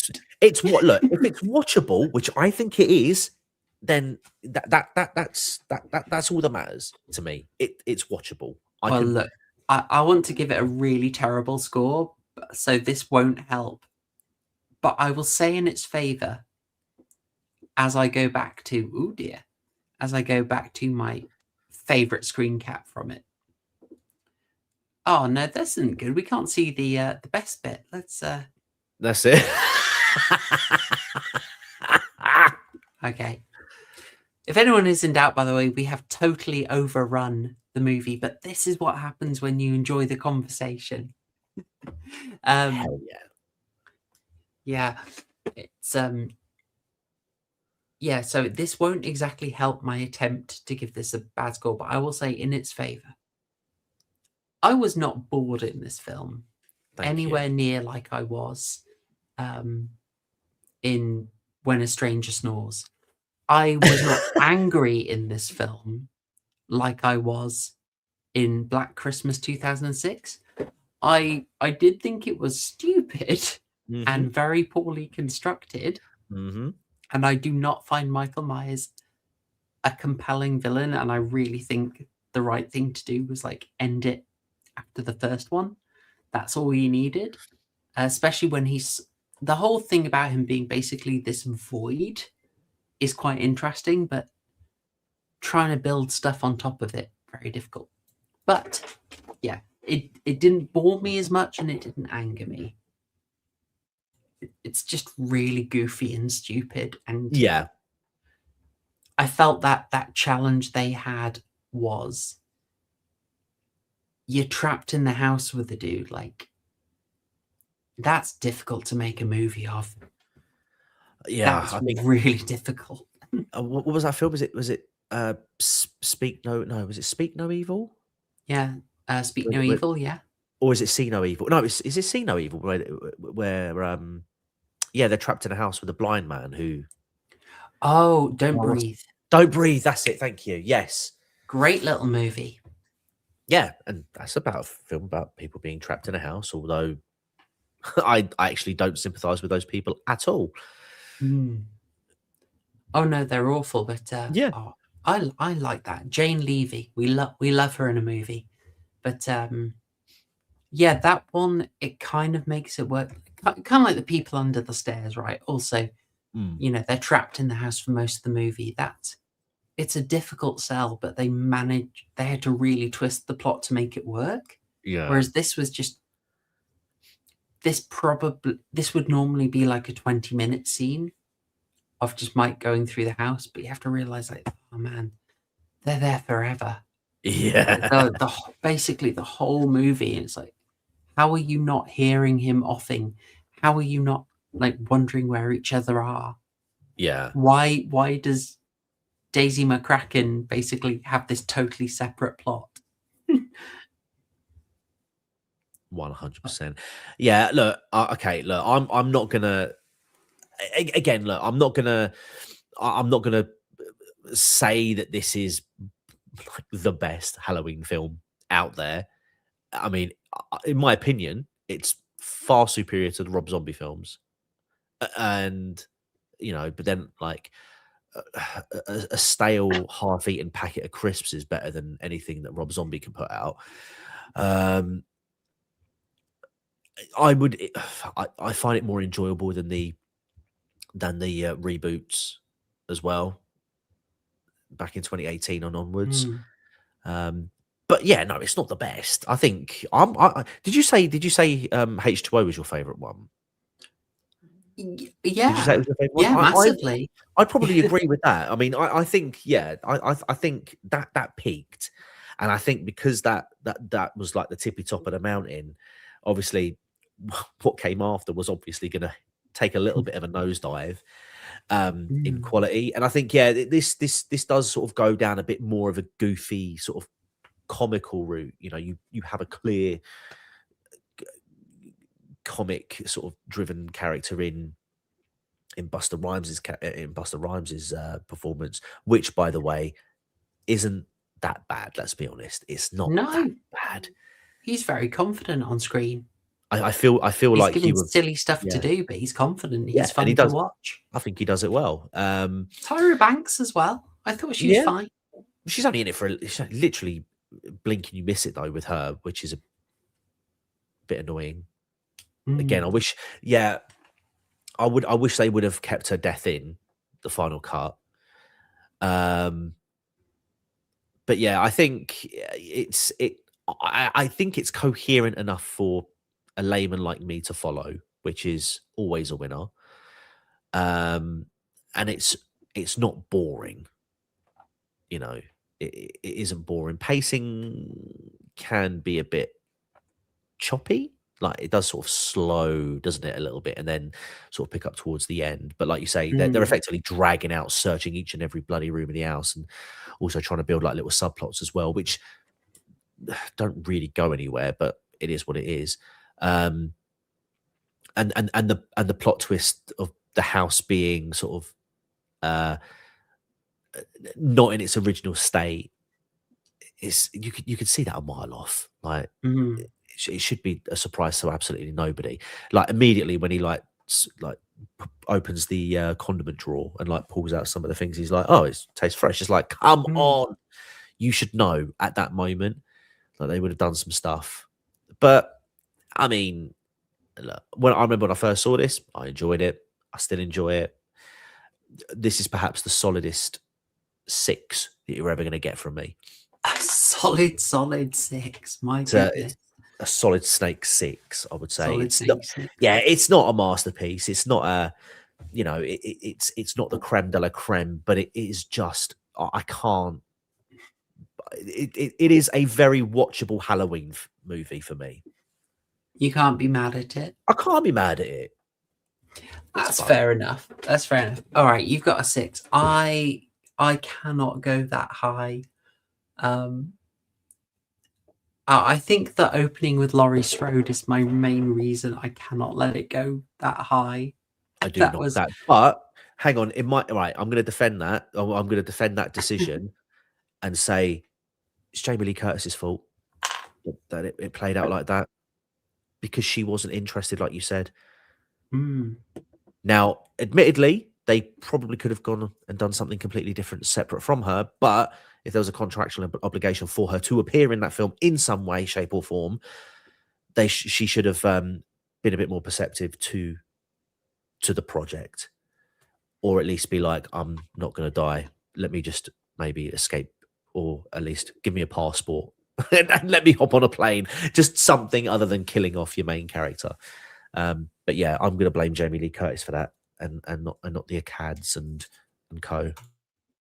Don't know if I'm sold on that one, but to round up the score, I honestly thought when I was watching that this was going to be a 1 burger. I calmed down. You were going to give it a 1? I was. Wow. But really, I'm just like, it's a bit sloppy. I've never rated something that badly for being sloppy. Like, I have to be actively offended by it, and I can't say I was. There's some highlights. Katie Sackhoff is a delight in this. Daisy McCracken, you have heard my thoughts on. Yeah, man, I can't be that mad. It's not going to be a high rate. This is entirely skippable for me. It's probably at 4. Skippable, but like, I would not recommend it, but I wouldn't hugely warn anyone off either. So I think that's where I end up.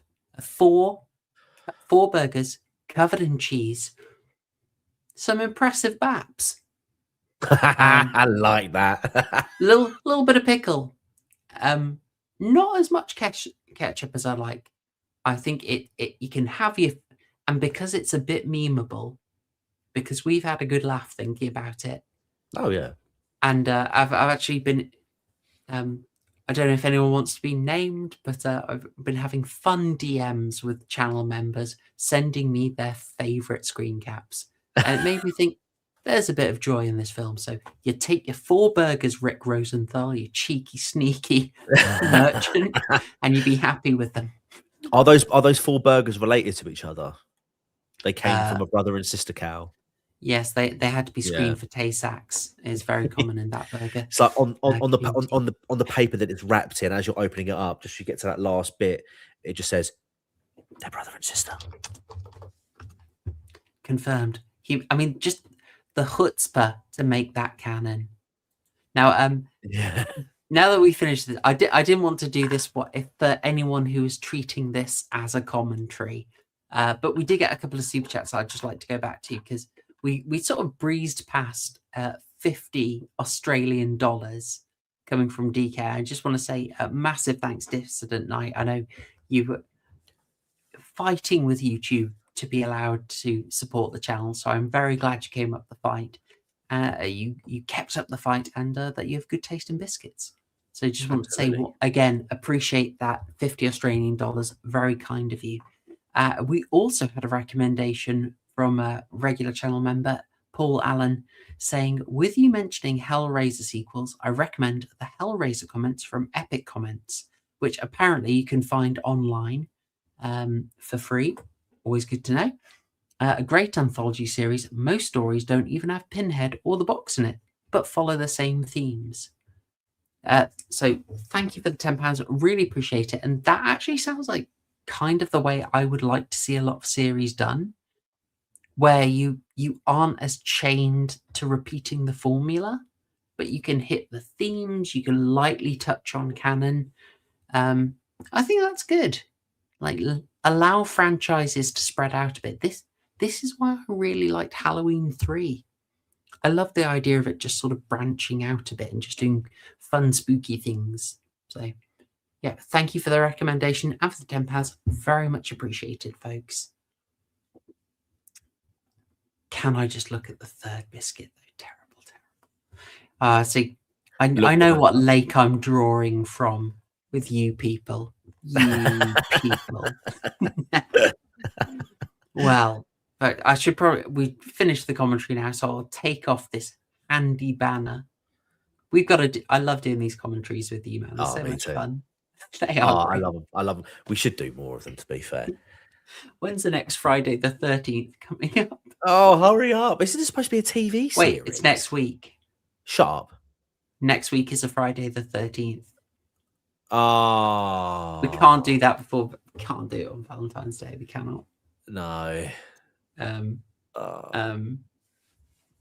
Let's DM. Let's DM. Yeah.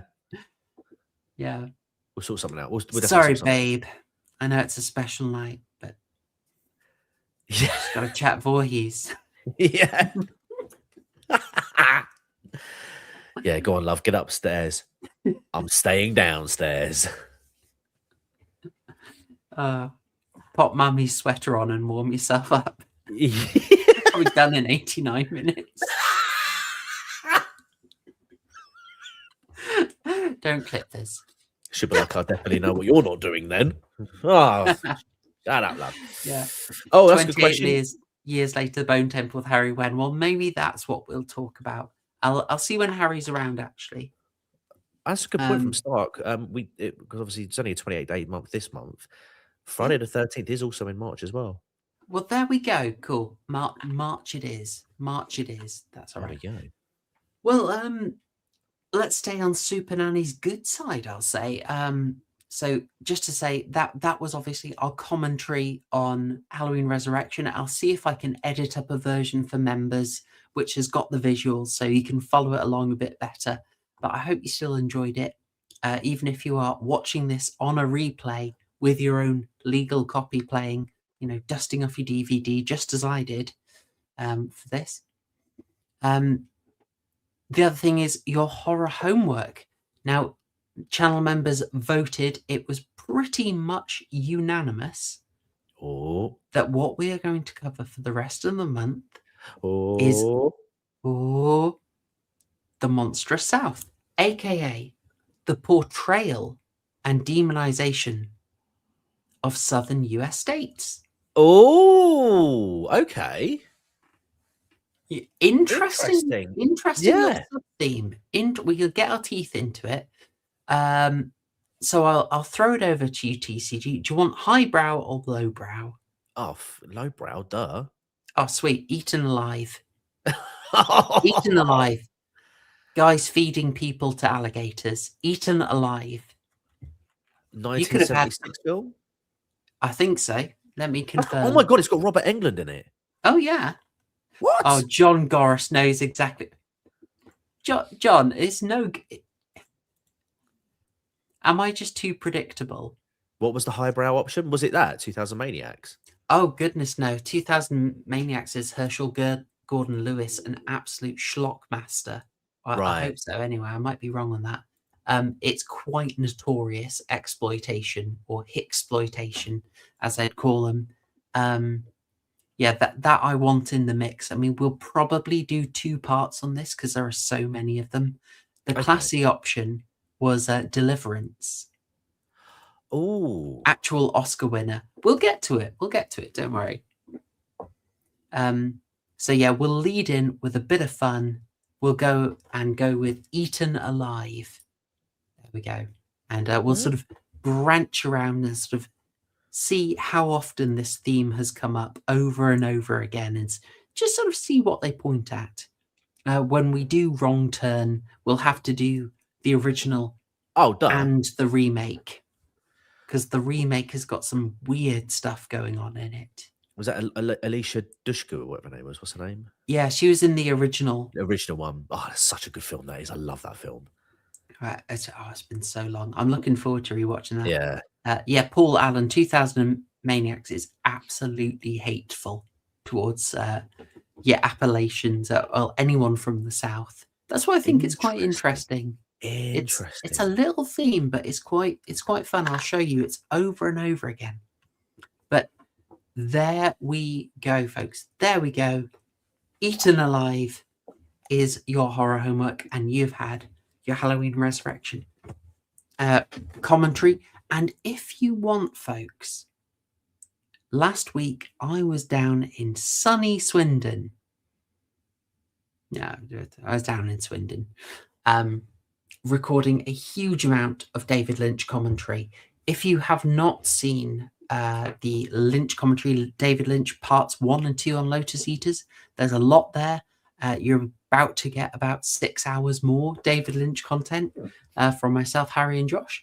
So very worth a $5 if you want to go over and just leave a nice comment, etc. So there you go. Lots of stuff on the way. You should pay for that, to be fair, because it's unfortunate that Horror Show keeps taking the wrong bloody roundabout and then gets stuck on them for goodness knows how long. I know. Just get lost over and over again. Yeah, like they don't ask me back. I just keep heading back in because I can't find my way home. Exactly, and they won't tell you this, chat, but the studio is actually based on a roundabout. It's like a drive. It's almost got like a drive-through thing going on. So unfortunately, what happens is, and it's kind of like a conveyor belt, really, to be more accurate. Because as soon as you get on the Swindon roundabouts, you kind of go through there's only a step where you can go. So Josh can't escape. Exactly. So Horror Show, what happens is she eventually gets to that roundabout where it's got the conveyor belt, which takes her up to the Lotus Eater studio, which then pauses for 6 hours so that she can do recordings. And then when they're satisfied, they will then let her off, and then it takes another 3 days just to get out of Swindon. It's crazy. True. All true. Can confirm. It's a lot of roundabouts. Yeah. All right. Well, there we go. I see we've got some absolute wrong turn aficionados here. I'm just noticing. My goodness. Uh-oh. Yeah. All right. Well, folks, it has been a Swindon is England's Silent Hill. I can't shut that down when that chat comes in. Oh, that's brilliant. Well done. Very, very good. Seriously, it is awful. I was walking with Harry, and there were a few people just cracking out. Just oh my lord, brilliant. crack's a hell of a drug. 2 years. What's going on? Swindon, what are you doing, baby? Anyway, all right, folks, you've had your review/commentary of Halloween Resurrection with a surprisingly generous score. We're all surprised, but we had a good time. You've got your horror homework. It is Toby Hooper's Eaten Alive from the 70s. And you have hopefully got a fantastic Friday tomorrow with a lovely weekend after that. So thank you so much, GCG. Pleasure as always. Thank you very much. Yeah. This was a hoot. I love doing these commentaries. Yes. And chat, thank you. I see you've had a good time, and you've also been very generous, which is super, super appreciated. More to come. We've got a mix, highbrow, lowbrow, everything in between. Thanks, y'all. Cheers.